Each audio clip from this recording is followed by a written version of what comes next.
Welcome to the Disgruntled Losers, where on this gloomy Saturday afternoon, we are that in every sense of the word. The Pistons lose 113 to 105.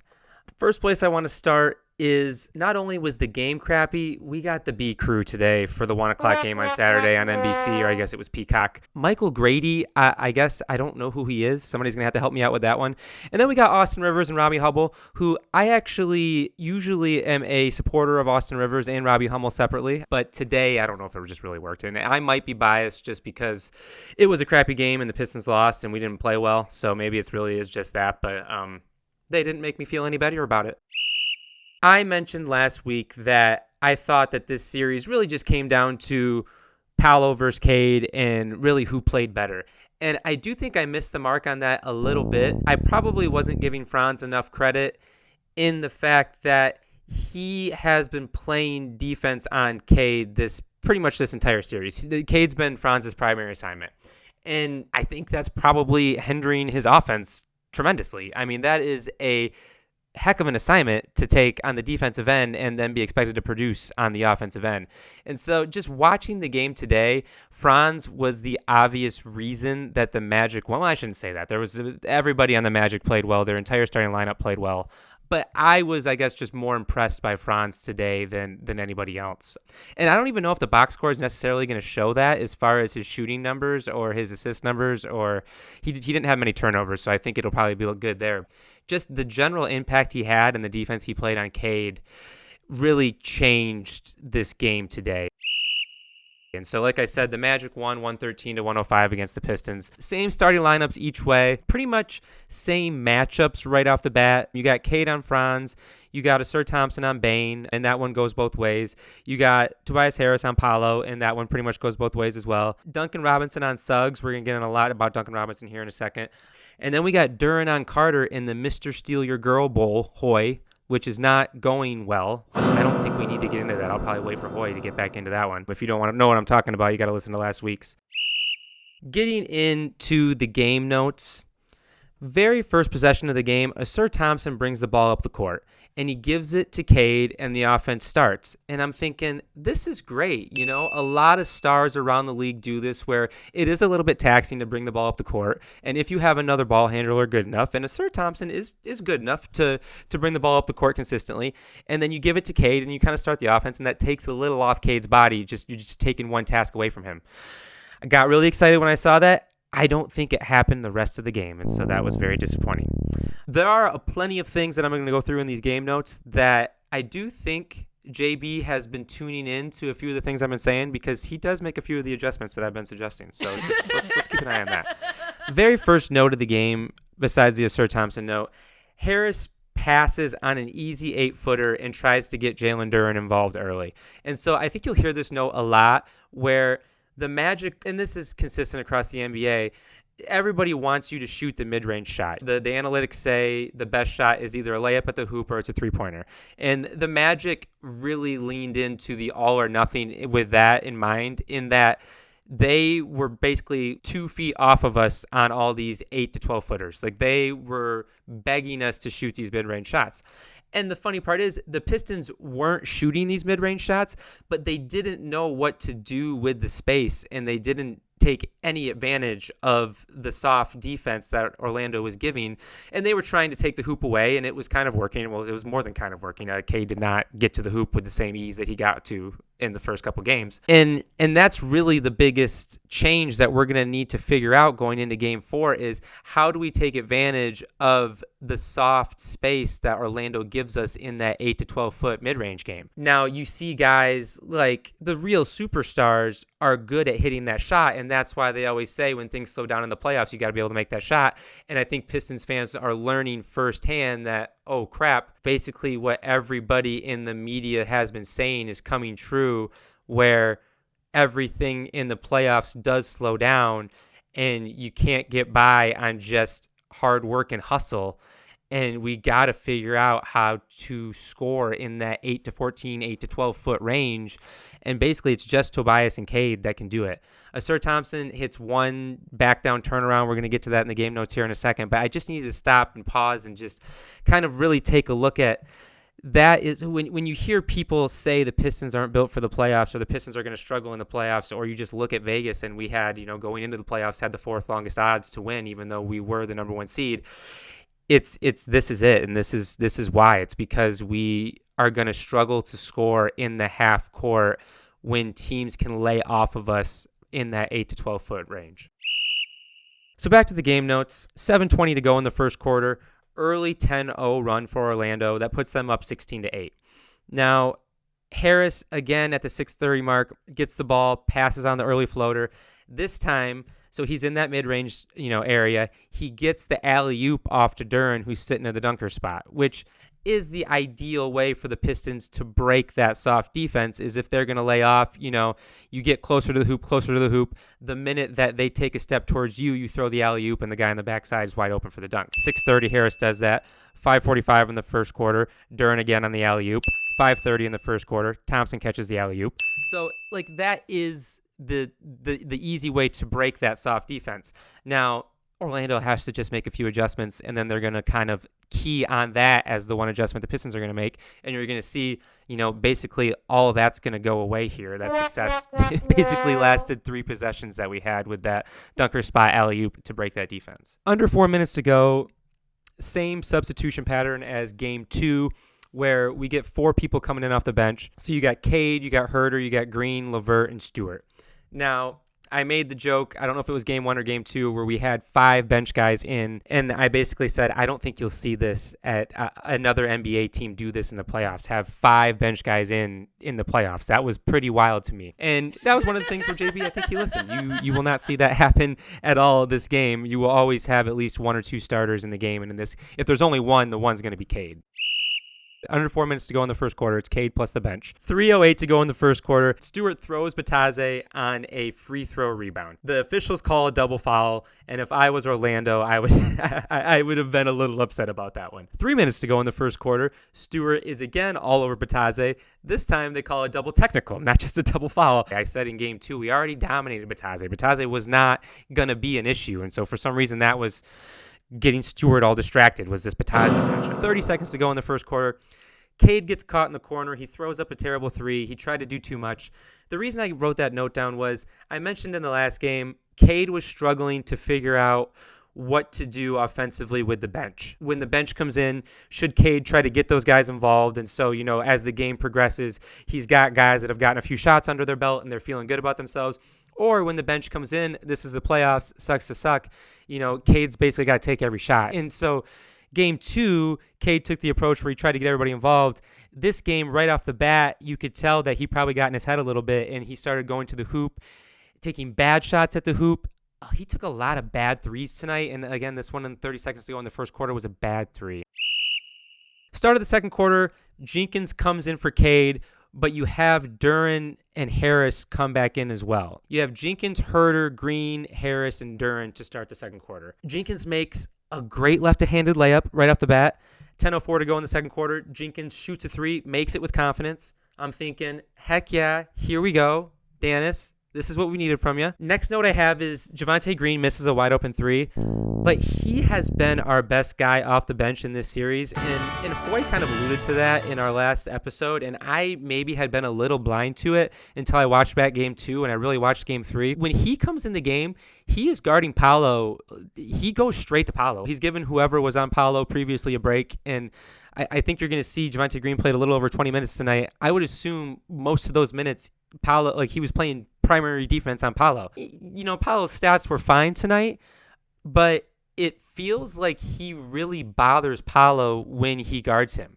And I think that's something to monitor, and I think JB's probably going to look into that when he makes some of his adjustments. And I'm going to get to that here in a second. 7:16 to go in the second quarter. Cade comes back in. At this point, it's 39-36 Orlando. So Pistons are down 3. We're getting midway through the second quarter. Suggs hits a 3. Orlando's guards are playing well at this point. I think we're going to see that come up in the box score here in a second. And also at this point, Cade is not getting in the paint. Now, I just got done mentioning that Orlando changed their defense up a little bit, so it was a little bit of a different look Cade had today. And Cade really struggled getting in the paint and distributing, or just getting in the paint and making a confident move. It seemed like everything he was doing, he was going to his second or third trick in the bag or something. Game 1 and game 2, when he was getting in the paint, it just looked so easy. And today it looked very challenging when Cade got in the paint. Suggs starts playing games with Stewart at this point. I think he sees that Stewart's, for some reason, just woke up on the wrong side of the bed and he's a little emotional. And so Suggs takes the ball right at Stewart's chest. What I thought was a common foul, the officials upgraded to an F1. And, I try to be really honest with how I feel about the officiating and, with my background and everything. I didn't think this was a flagrant one. So I think Stewart's reputation and the fact that he had already started to cause a little drama in this game is why they upgraded that to an F1. I think if you just clip that play, it doesn't make sense. So the explanation the official gave at the monitor was that Stewart followed through. So it's a full windup and a follow through is basically what he's saying, because the contact to the face was very minimal on Suggs, and Suggs really sold it. It was a Jalen Brunson. He thought he was on Broadway experience there. 4 minutes to go in the second quarter. Orlando wins a challenge on a Franz follow on Cade. So that happens immediately after that tough F1. So I would imagine Pistons fans are feeling a certain type of way about the officiating. All I would say was I actually think as a whole the officials did a great job this afternoon. This was an impossible game to officiate. When the offense is terrible, that just means there's more offensive rebounds, and those are the worst part of the game to officiate. Guys just start swinging and doing wild things after offensive rebounds. It's essentially chaos. Very, very tough game to officiate. I thought they did well. 3:27 to go in the first half. Cade takes a long two. My note is he has not had a giant impact on the game this far. He's not getting to the hoop with the same ease as I just said. 3:05 to go in the first half. Cade gets in the lane. Nice pass to Sir Thompson, leads to free throws. 1:31 to go in the first half. Offensive foul on Jalen Duren for pushing off. Wasn't his fault. It was a lazy pass into the paint. But at the same time, we're 2.5 games into this series, and Jalen Duren still can't make a difference. He's still not impactful. You're going to see the box plus minus, I say don't look at it, but, I would assume it's probably going to be fine for him today. He did make a couple plays, but he's going to be voted second team All-NBA. And he's getting outplayed by Wendell Carter Jr. And that is not okay to Hoy's segment that we do every Sunday. That's not okay. On the other hand, Sir Thompson has had a giant impact in the game to this point. So we're just about to halftime here. He has gotten a lot of buckets from the dunker spot. Now, you got to be careful giving Sir Thompson too much credit for his points offensively. Basically because he needs somebody to do all the creating for him to get the points. So a majority of those alley-oops and dunks are because Cade or somebody else like Tobias Harris got in the paint, drew the defense towards them, and Sir Thompson's very good at cutting down the baseline on the backside, what I call the dunker spot, and can get that alley-oop or can get that pump fake and reverse layup that you see him do a lot. So he was finishing and he was doing great, and he was playing great defense. Sir Thompson, I think, played a lot more minutes tonight than he did in games 1 and game 2, and there's no reason he shouldn't do that moving forward. 0.1 seconds to go in the first half. The note is this is a really tough game to officiate. So I had just mentioned that I thought the first foul on Stewart was not a flagrant one. When they slowed the replay down for this second foul that they went to the replay on for Stewart, I thought Stewart's day was done, if I'm being honest, and I would assume that a lot of Pistons fans at home thought the same way, especially with how they officiated the first review. It would have made sense for Stewart to get another flagrant one, and 2 flagrant ones would be a disqualification for the day. He wouldn't miss the next game, but he would have been done for the day. I mentioned that the officials did a great job, and I think this exact moment was one where they did a great job. They did not look at this play in a vacuum, and they officiated this play with the entire game in mind. They knew that they had just given Stewart a questionable flagrant one, and this would have been another semi-questionable flagrant one. And to give 2 of those to the same guy is changing the game. And as an official, you don't want to change the game if you don't have to. And I think they made the right decision in this situation. Now, Orlando is probably going to disagree, but I do think the NBA's front office and the officials association would, behind closed doors, give these guys a pat on the back and say, 1 flagrant one for Isaiah Stewart in the first half is probably where we want to be. So at halftime, Orlando's up 61-54. Up to this point, Bane and Suggs have been the biggest impacts of the game.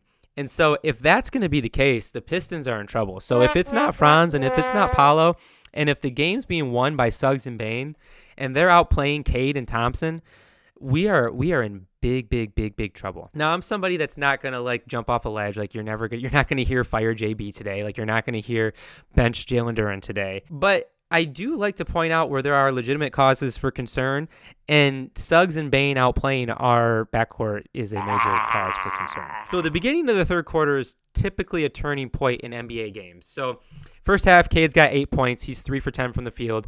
You would expect Cade to come out and try to really take over the game here early in the third quarter, and you kind of do see that. Very first possession of the second half, Duncan Robinson gets a 4-point play, and you could tell he was going to shoot the ball no matter what. But you don't see that enough from Duncan Robinson. You know, we had mentioned down the stretch of the season, Duncan Robinson was really hunting his shot and really being aggressive, and he's not doing that at all right now. And I don't necessarily think that that's going to completely change the series, but you probably need a couple little things to start going right to start winning these games. And Duncan Robinson getting up a few more shots and maybe averaging more like 12 to 14 points instead of 9 points is probably where we want to be. At the beginning of the second half, Duren is catching the ball way too high up on the post. Now, I know I just mentioned that he likes running that little dribble handoff off the elbow, but we don't run it anymore after the beginning of this second half here. And so I don't understand why Duren is catching the ball so far off the post, because when he catches the ball up there on the elbow on this first, the second possession of the second half, he tries to do the back down spin underhand layup, and it just looks ugly as heck. He's lost all that confidence. There is no soft touch right now. There is no offensive game to Jalen Duren at all right now. Oh my God. He needs, as I was saying, like a Sir Thompson needs somebody to completely set up his offense for him to be effective right now. Moving on, Cade does start to get into the paint. Immediately gets blocked to start the second half, and then he makes that tough turnaround on the baseline. At the same time, Paolo starts to get going here. Paolo's looking for the ball more. Orlando goes on a 10-2 run directly after that Duncan Robinson 4-point play. And my note here, and I really want to focus in on this for a second, is can we try going small? So Jalen Duren doesn't have an impact right now. Sir Thompson has a giant impact. Devontae Green has a giant impact. Why don't we try playing all these guys together? And Tobias Harris is shooting the ball well this game. So why don't we give a lineup of Cade, Duncan Robinson, Devontae Green, Tobias Harris, and a Sir Thompson? I guess I don't understand why we're not giving that lineup a little bit more of a try. And I think it works because Cade can guard Franz. So, and they've been doing that. That's been the matchup. Javonte Green, you're not going to have him guard Paolo for 34 minutes a game, but give him, he's guarding him for 5-minute stretches already. Let's let him do it with a Sir Thompson at his back instead of Jalen Duren. Like, let's just give it a try. Duren's not being effective right now as it is. And so at that point, yeah, you're going to have a Sir Thompson on Wendell Carter Jr., and he's already beaten up Duren anyway. So again, why not give it a try? That gives you the most shooting possible outside of Sir Thompson, but Thompson's playing better than Duren. So again, I just keep going back to this. I would have liked the adjustment to be Pistons went small in that scenario. Instead, JB went to Paul Reed. I was not expecting this. I have about 5 or 6 exclamation points and about 6 or 7 question marks directly after the 9 minutes to go in the third quarter. Paul Reed enters the game note. He played okay. Like, I'm not going to sit here and say, trash the Paul Reed minutes because he looked fine, but it didn't look different in a way that matters. They were still running the same stuff that they would have done if it was Stewart. They were, it was not the same stuff they would run if it was Duren, but it was, there was essentially, he was running the same offensive stuff that Stewart would have ran, and it was maybe 1 point better. And I think it's more of a gimmick than a solution. And so I guess I'm very anti Paul Reed getting more run in this series. I didn't see any point in that. And you will see, so that gives us 12 guys we've played in this series. Ron Holland didn't play tonight, so we played 11 guys, Paul Reed being the 11th. I did mention in a previous episode that we did have 12 guys that could possibly play in this series, and JB has given all 12 of those guys a run. So I guess if that was the goal, then mission accomplished, JB. 8:31 to go in the third quarter. Bane hits another three. So I don't think I'd mentioned it up to this point, but Bane is 6 for 6 for 3 at this point in the game. And he is talking, and he is enjoying life. He is enjoying the money he's making. He's enjoying being back in Orlando. And Bane looks good. Bane looks real good at this point. 7:20 to go in the third quarter. Thompson gets an offensive rebound. Great pass. Gonna go back to... let's try going small. 4:49 to go in the third quarter. Paolo is going at Paul Reed. This is not working. The next note I have is Green's doing an unbelievable job guarding Paolo. And so basically at that point, Paolo is taking Green into the screen, getting Paul Reed switched on him and going at Paul Reed because he doesn't want any part of Javonte Green. It's crazy. 3:24 to go in the third quarter. Javonte Green hits a wide open corner three.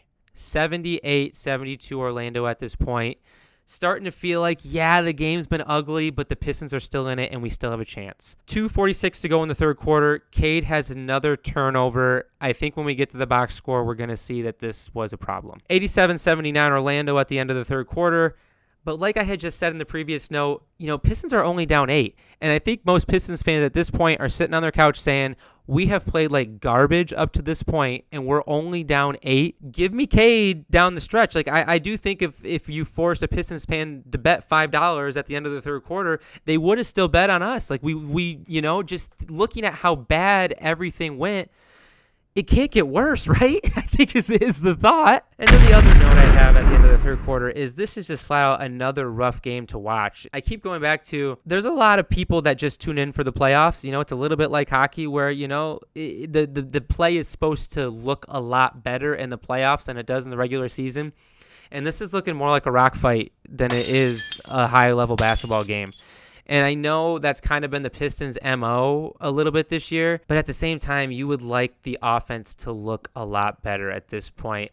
And not only that, JB is making real adjustments to the Magic at this point in the game. And it's not we're the number 1 seed and we're going to weather this storm and we're going to weather this adversity. It's, oh crap, we need to try a few of these break in case of emergency plays. Like I say, we're going to have to try going small. And I'm assuming that's one of the last tricks that JB's got up his sleeve for this series going into game 4 is going small. And that has to be the biggest change or the biggest curveball that JB tries to throw going into game 4.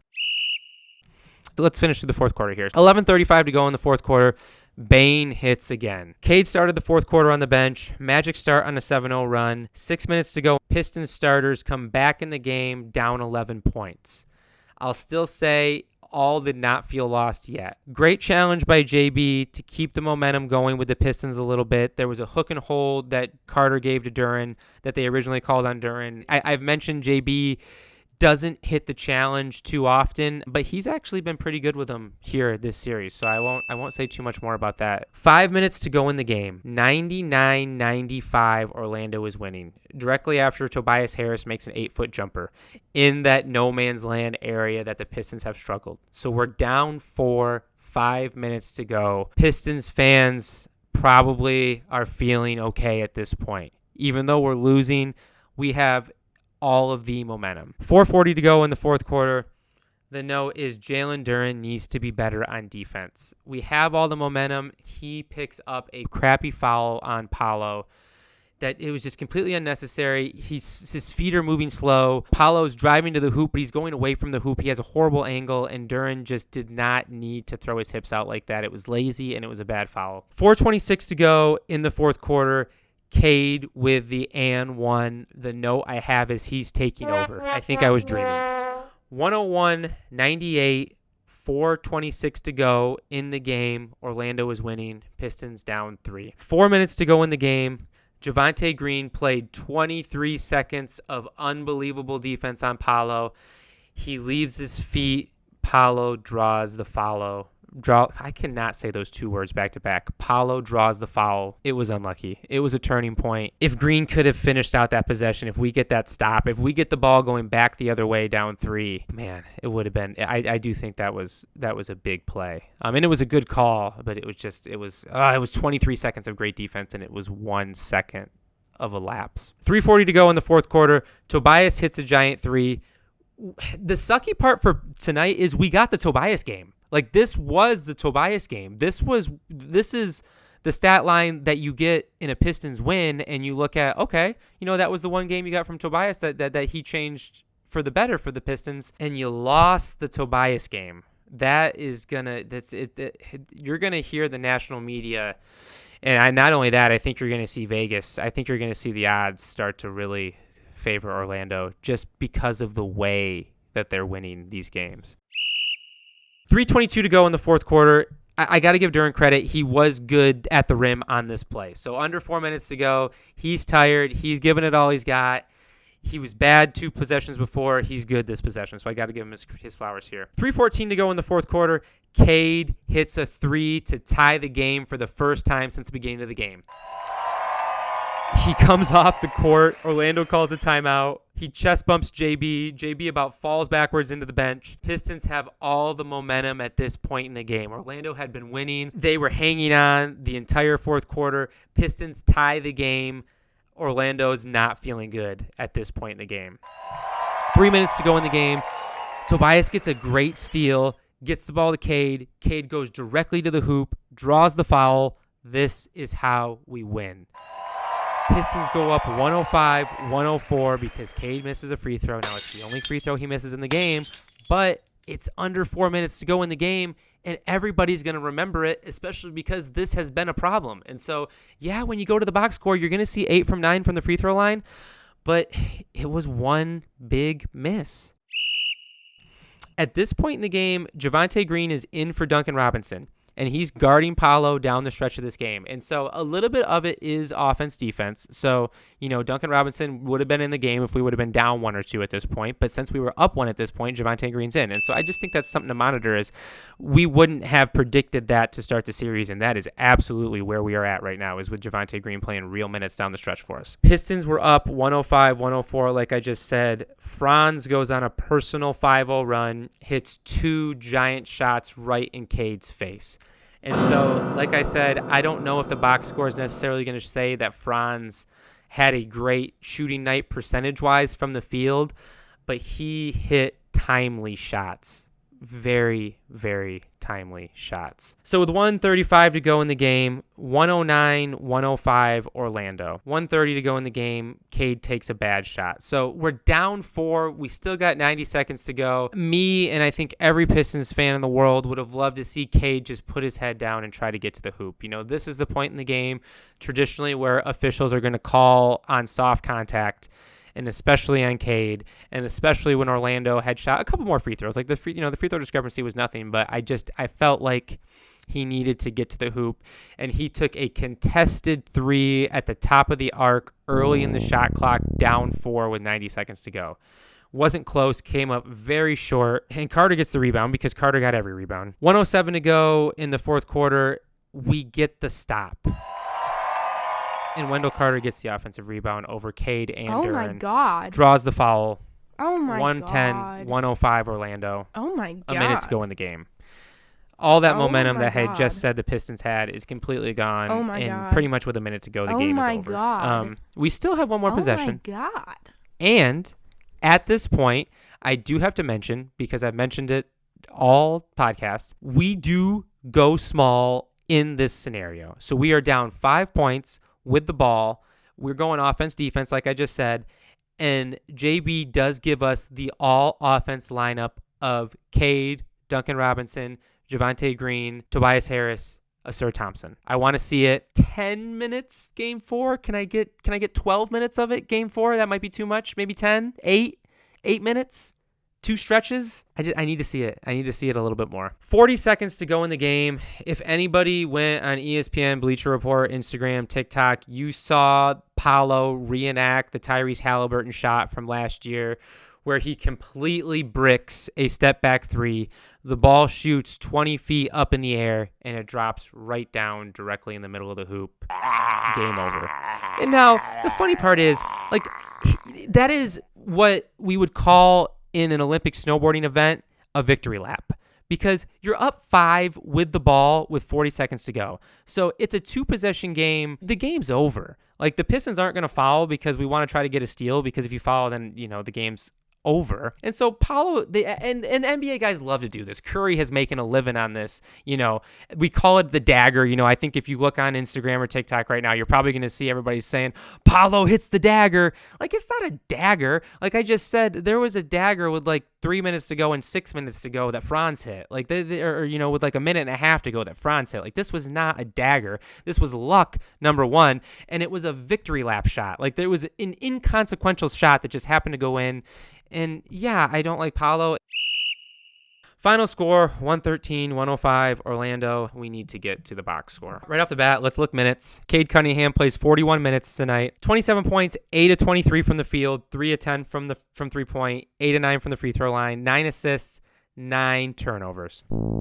So the 8 for 23 from the field and the 9 turnovers were killers. Now, it's funny, I'm going to look at the box plus minus. He is +2. It's not like Cade played horrible, but we need Cade to be Superman to win. Like, it's a horrible situation to be in. Like, it would be nice if we had a number 2 that could pick up the slack when Cade has games like this, but we don't. And this is why the national media didn't want to put the money on us. And this is why Vegas didn't want to put the money on us. And this is why, if you were anti-Pistons going into the playoffs, this is like what you would have pointed to. Everything that everybody said about the Pistons is coming true right now. And it's tough to watch. And it's tough because I was screaming into microphones that, this was real. And I know it had been a while since I had watched winning basketball by the Pistons in the regular season.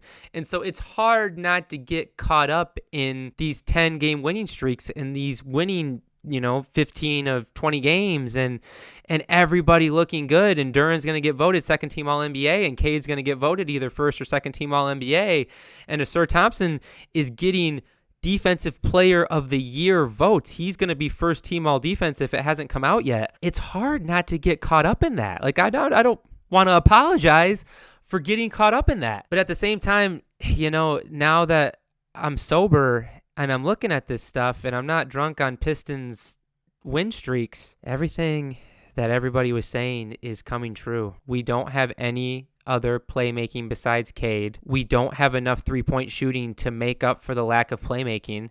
And it's funny, you're going to look at the 3-point shooting, and it was totally fine tonight. It was winning basketball 3-point shooting tonight. We go 11 for 32 from the team standpoint. Cade didn't shoot it well, but I mean, like I said, you got the Tobias Harris game. Tobias Harris plays 38 minutes. He scores 23 points on 8 of 16 shooting, 2 of 6 from 3, 5 of 5 from the free throw line, 7 rebounds, 2 assists, 1 turnover, 2 steals. The box plus minus is -7, but he carried us through stretches. I shouldn't say carried us, but he was our only playmaker through stretches. Now, we always play good defense, and we always get out in transition, and we always get a few easy buckets. But when the offense slowed down, Tobias Harris going 8 of 16 from the field, and he was the only one that was navigating no man's land with any type of success. Cade did not know what to do in no man's land tonight. He threw a couple alley-oops that were fails, and that was really, you see those 9 turnovers, a lot of those are Cade gets by his first defender and there's nobody there. And so what does he do? Guys like Devin Booker and Kevin Durant just pull up from the elbow, and they shoot flipping 65% on wide open elbow jumpers, maybe even 68. And they've made a living going to the NBA Finals doing stuff like that. Cade hasn't really made that part of his game. Cade much more likes to back you down because he's a little bit bigger than these guys. He does that little turnaround from the baseline like Tobias does. But that's a tough shot. And it's not effective when Orlando's giving you these wide open lanes and they're meeting you with 2 guys at the rim. And so they're giving you the 8-footer, but they're not giving you the rim. What are you going to do? Cade is going to have to just be a little bit more confident in that area. And I do think you get a couple floaters to go, you hit a couple of those Steve Nash floaters and everything looks different because the defense does have to step out of you at that point. Like if you do hit 1 or 2 of those, then they start stepping out at you. Then you got the guys coming in from the corners, from the dunker spots, and then you can start throwing those alley-oops. Then you can start throwing those corner passes for the threes. But until you start making those shots with confidence, and once you get by your first guy, they have to respect you. That the Orlando defensive strategy was good today. Give them credit, tip your hat. Duncan Robinson played 28 minutes, and I did not think he played well today. 10 points, 3 of 8 from the field, 3 of 7 from 3. That's pretty much all his shots come from the three-point line. I would like to see him try a couple of those floaters because more than anybody, Orlando, I said they were 2 feet off Cade when he was in that range. They are like 6 feet off Duncan Robinson when he's in that 8-foot range. Like they are not even looking at him to look at the basket. And because Duncan Robinson has not shot any of those shots all series. And I know the analytics say don't shoot those shots, but it's, I'm learning in real time essentially what everybody's been saying about the modern NBA playoffs. You got to hit those shots. We got to have somebody to hit a shot from no man's land, and right now it's not happening. Sir Thompson. We got to go positive here for a second. 37 minutes. The number one positive thing about Sir Thompson is the 37 minutes. Now, I don't even want to mention that the box plus minus is minus because it didn't feel like that. He played good basketball this afternoon. 17 points on 7 to 10 shooting. That is not him going ISO on guys. He did have one. He does have the one trick up his sleeve where if he gets directly in the center of the paint and you are 6'4" and below, he'll do it to Suggs. He'll do it to Bane. He'll do it to the guards off the bench. And he does a little fade away from the free throw line and he shoots it at about a 50% clip. It's not terrible. And it's kind of all he's got. And when he's rolling like that, if he wants to shoot 1 or 2 and see if they go down, then I'm on a roll with him. 5 blocks for Sir Thompson, 2 steals. Just winning basketball from Sir Thompson today, even though the plus minus does not agree with me. Jalen Duren, last guy in the starting lineup that I haven't hit. 8 points, 3 of 10 shooting, 9 rebounds. 5 blocks, and the 5 blocks are partially because Orlando went at us today in the paint. And it showed they got more free throws than us. They got our guys in foul trouble. They just looked more confident with their offensive sets, knowing they were getting what they wanted. And Jalen Duren only played 27 minutes. Now, I would say he probably only averaged 29 to 30 in the regular season. So, if you're talking about like looking at regular season box scores, you're like, well, that's not really that new, but you'd like to see him playing more like the 32 to 34 minutes in the playoffs, and they weren't effective. Paul Reed just stole 7 of them. And so going into the bench, I had mentioned before that, we bring those 4 guys in with Cade right off the bat, and then we bring Jenkins in to start the second quarter, and that's been consistent through game 1 to game 2. And I'm not sitting here saying that necessarily needs to change too much. Just want to see a little bit of the small ball stuff, and I don't need to see Paul Reed anymore. Like, I like Paul Reed, I just don't need to see him anymore.